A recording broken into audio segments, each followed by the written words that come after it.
Michael Madsen, the lost rebel who walked out of the darkness. In the glimmering world of Hollywood, stories of transformation are often polished. A young talent rises, a dream is fulfilled, and success is cleanly achieved. But some stories carry the weight of real struggle, pain, and redemption. Michael Madsen's life isn't a straight line from obscurity to stardom. It's a winding, bruised, and bloodied journey. The story of a man who was broken many times but never defeated. Born on September 25, 1957, in the tough city of Chicago, Michael Søren Madsen came into the world not with privilege, but with poetry and pain running in his blood. His mother, Elaine, was a creative spirit, a poet and documentary filmmaker who later became an Emmy winner. His father, Calvin, was a former Navy man turned firefighter. From a young age, Michael was caught between two worlds, the creative and the chaotic, the expressive and the explosive. The warmth of art was there, but so was the coldness of dysfunction, disappointment, and distance. Michael didn't follow a straight path. In fact, for a long time, he didn't follow any path at all. He dropped out of school, worked odd jobs, from gas stations to bakeries, even as a mechanic and a janitor. At one point, he served as a prison guard at the famous Cook County Jail. Those early years weren't about chasing a dream, they were about survival. He wasn't trying to be a star, he was just trying not to get lost completely.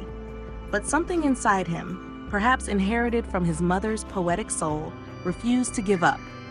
Eventually, Michael found his way to Steppenwolf Theater Company, one of Chicago's most respected acting schools. He studied under the legendary John Malkovich. It was there that the man who had spent most of his life trying to escape his own reality learned how to use it. Acting, for Michael, wasn't pretending. It was release. A way to take all the pain, rage, and restlessness and pour it into something that had meaning. And when he got his chance, he didn't just walk through the door, he kicked it down. His breakout role came in 1992 in Quentin Tarantino's cult classic Reservoir Dogs, where he played Mr. Blonde, also known as Vic Vega, a cool-headed, sharp-tongued, deeply disturbing character with a taste for violence. The infamous ear-cutting scene became one of the most talked-about moments in indie cinema history. But it wasn't just the shock value that made it unforgettable. It was Michael's performance. He didn't act like a killer. He was that man, twisted, dangerous, and somehow heartbreakingly human. From that moment on, Michael Madsen became the go-to man for the gritty, the broken, the morally gray. He was the man with fire in his eyes and gravel in his voice, playing cowboys, gangsters, outlaws, and forgotten men. In Kill Bill, he was Bud, the tired and remorseful assassin living in a trailer, drowning in regret. In Donnie Brasco, he stood opposite legends like Al Pacino and Johnny Depp. He appeared in over 200 films, many of them low budget or under the radar, because for Michael, it wasn't about fame. It was about the work, about feeling something. But behind the camera, life wasn't getting easier. Like so many artists who pour themselves too fully into their craft, Michael wrestled with his demons.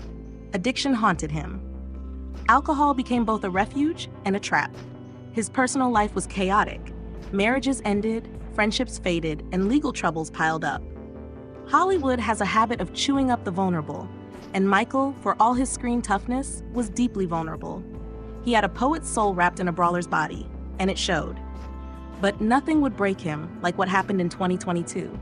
Michael's eldest son, Hudson Madsen, a U.S. Withal Army veteran who had served honorably and with pride, took his own life after a long battle with mental health.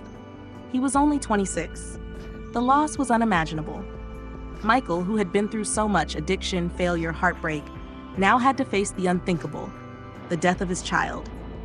It was a pain that no role, no poem, no performance could ever heal. And for a while, it seemed like the darkness might finally consume him. But somehow, even then, especially then, he kept going. He turned to writing again. Over the years, Michael had published several books of poetry, including Burning in Paradise and the complete poetic works of Michael Madsen. His poetry is raw, unsparing, and deeply personal, much like the man himself.